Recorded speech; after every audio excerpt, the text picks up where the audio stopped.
Hey guys, Going to Football here, back with another video, and today we are back with another week of the Premier League score predictions, and it's game week 14. But before we get into the predictions, let's reveal the results from last week. The guests got 0 and I got 1, so I beat the guest 1-0. So thank you to Noah Swingwood for last week's predictions. Always appreciate anybody coming on. Right, we got this is another episode video with a guest in, but I will reveal it after I've done the predictions. So right, let's just get straight into the video then. The first game is Crystal Palace versus Liverpool. Crystal Palace are finding some form, as Benteke's on form, but he's now suspended though.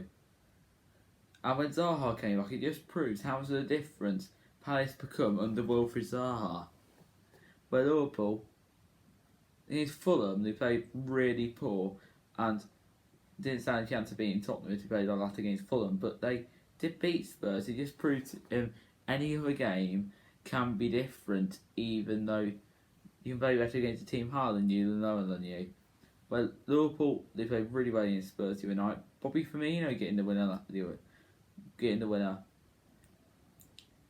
I think it'll be an interesting game because we can't write Palace off, and I think they could pull off a point. However, I do think Liverpool will win this. I'm going to say Crystal Palace 1.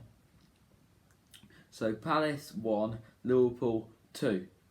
On to the next game now, which is Southampton versus Man City. Well, Southampton are in form, and Manchester City are just outside the top 6. I think they are 6, or they're not in the top 4 though. They're 9th at the moment. It's so open this year, the table. And Southampton are 3rd. God, they're doing brilliant, especially for the size of their club, because they're not a massive club, Southampton. Right, and on to Man City. Well, they could be doing a little bit better, but they're not scoring as much as they know they can, though. And do I think they can still get top 4 for this? I think as the season goes on, where more teams will struggle as some of the teams will realise how hard this division really is, I think Man City could possibly go on and get a Champions League spot. But for this game, I do reckon if any team is going to win, I would say a few more goals in a draw, but I'm going to say not many goals in the draw, so I'm going to go Southampton 1. Yeah, Southampton 1. Manchester City 1. Next game now, which is Everton versus Arsenal. Well, Everton have found a bit of form and won the last 2 games at home to Chelsea and away at Leicester. Two teams who are in the top 4. But Everton have gone off it though, so they've 2 big wins in both games where they didn't concede against good teams. Here Everton have got Arsenal, who Arsenal are really struggling for badly and want to find some 3 points eventually. But I don't think this will be the game for Arsenal, because Arsenal should be challenging for Europa League spots. So they should be in the Europa League spot, for crying out loud. I think the bigger team is probably, I don't know who the bigger team is. Probably over trophies, Arsenal, but Everton are a pretty big team as well though. They got a good amount of history.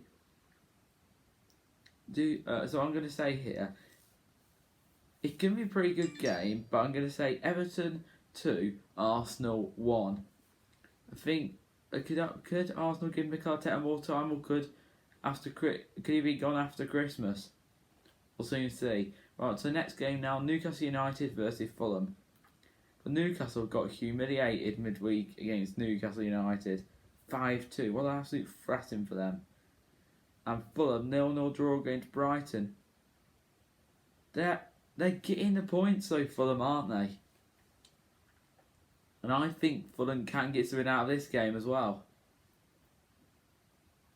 Fulham, honestly, I think they can stay up.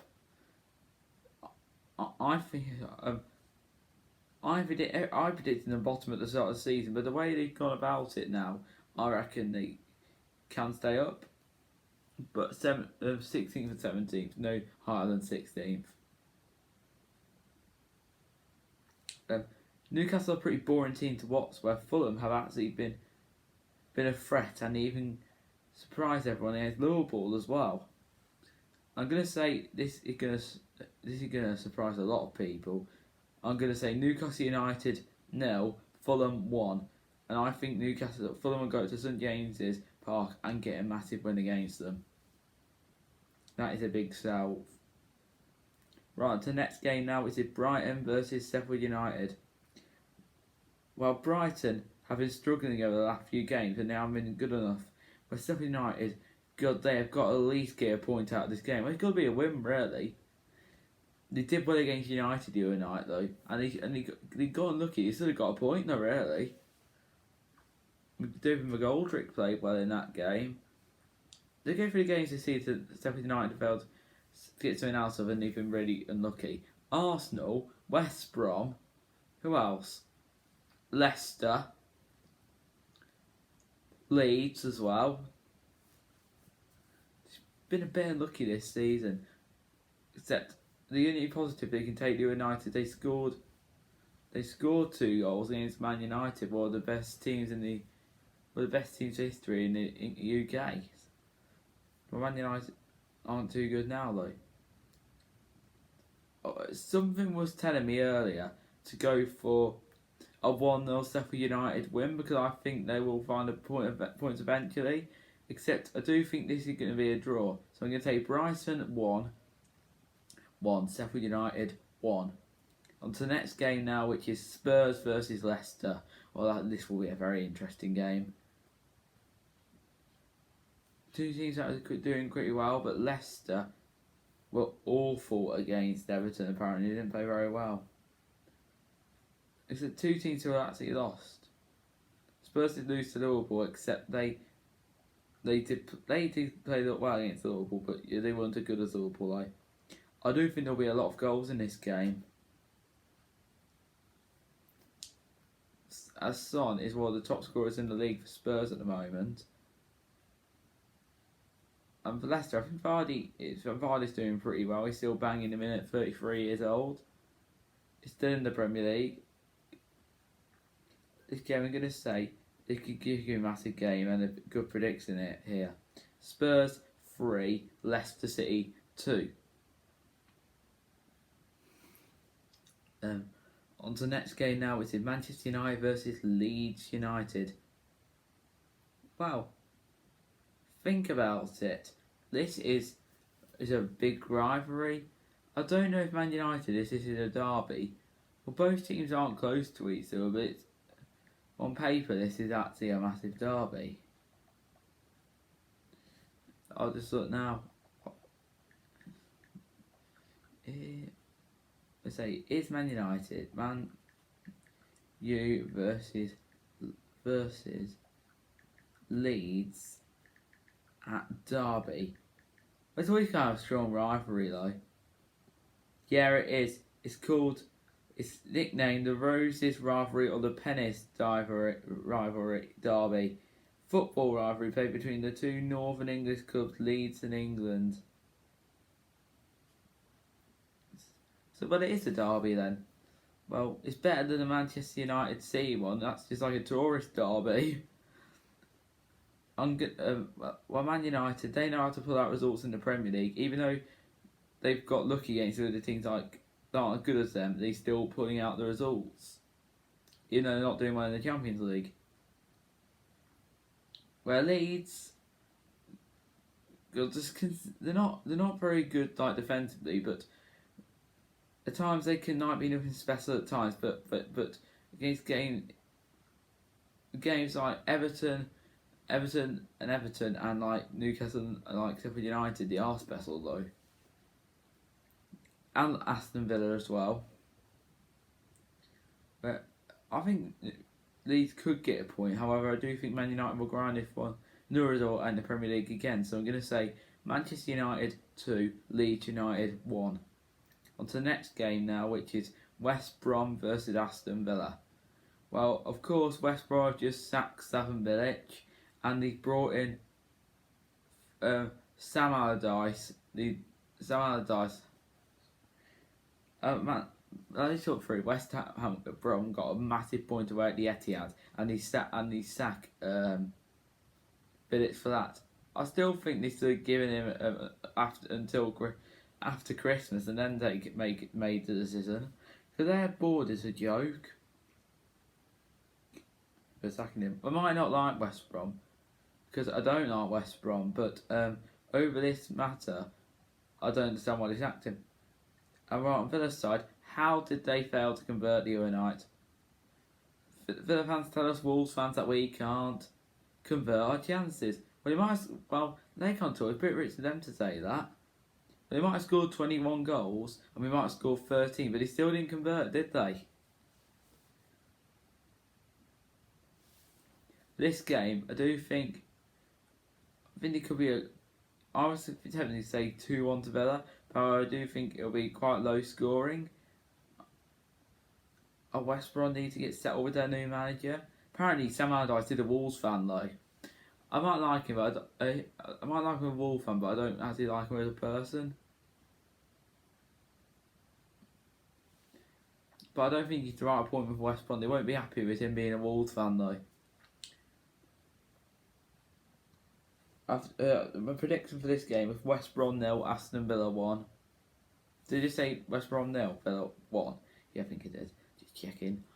Well, the next game is Burnley versus my team Wolves. But of course, Burnley, they aren't scoring many, but they defended really well against Villa. Really well against Villa. Nick Pope being the hero. Can Burnley get something out of us and play well against us? Well, they can't be written off this game, because we often lose to these teams. Like, I don't think we can beat them. I think we can beat them after that Chelsea performance. We scored 2 goals in that game. However, lots of people have been saying 2-0, and I've been tempted to go 2-0, but I've only gone for the 1. Because I always might express a different opinion to many others instead of doing the same thing and explaining like why I think it'll be 1-0. Because we don't know how to score enough goals. Except we can score a few more if we play like that against Chelsea the other night. We are away from home, so it'll be a lot tougher though. So Burnley 0, Wolves 1. I think the goal scorer in this game will be, I'm going to say Pedro Neto again. Or if it's 2-0, or if there was another goal, I would say possibly, I think Podence and maybe, Podence. I don't know who else would like to score in the team though, really. Right, on to the next game now. It's the last game, Chelsea versus West Ham United. This is a bit of a rivalry as well. I don't know if it counts as actual a proper rivalry like Chelsea or West Ham's rivals, because Chelsea's rivals, they say the Fulham, but that's not really a rivalry. Chelsea like West London, teams like QPR and Brentford, but their strongest rivals were probably Tottenham, probably. And West Ham's biggest rivals are like Millwall will always be their biggest rivals though. This game, Chelsea have lost the last 2 games, both away from home, one against Everton and one against us. And Chelsea will, and I think they can get a result because they're at home at Stamford Bridge. And with West Ham, they have been playing some nice stuff. I've put Jarrod Bowen in my fantasy team now because Joss is out for 6 to 8 weeks, so Joss out 6 to 8 weeks, so I won't be getting any points off Jossa. Here, I do think this will be a win for Chelsea. I'm going to say Chelsea 2, West Ham United 1. Right, we've done my predictions. Now let's go and reveal the guest. The guest this week is someone who, when I started revealing the guests and stuff and doing this thing, it's the first person who got revealed on here, and I said the predictions, which is someone called Jack Hardin. He's a Wolves fan, goes to high school. I think a lot of people who goes to my school, so I know him. I thought I'd have him on again because I don't think anybody's got anything else right apart from Jack. So right, let's go on to his predictions. These are his predictions. Crystal Palace 1, Liverpool 2. Southampton 2, Manchester City 3. Everton 2, Arsenal 1. Newcastle 1, Fulham 1. Brighton 1, Sheffield United 2. That's going to be very interesting for everybody to see. Spurs 2, Leicester City 1. And Man United 2, Leeds United 2. West Bromwich Albion 1, Aston Villa 1. Burnley 0, Wolves 2. And Chelsea 3, West Ham United 1. I do actually agree on quite a few of his predictions. I agree with the Liverpool one and the Everton one. I nearly agree on the Wolves one. So right, guys, that will be the end of the video now. Big thank you to Jack Harding for accepting my offer to be on here. I hope you did enjoy it for a second time now, Jack.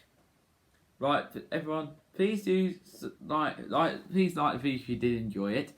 Also, do subscribe to the channel. Also, turn your notifications every time I make a video. Until then, guys, have a good weekend and a good Christmas holiday. See you around. Bye, guys.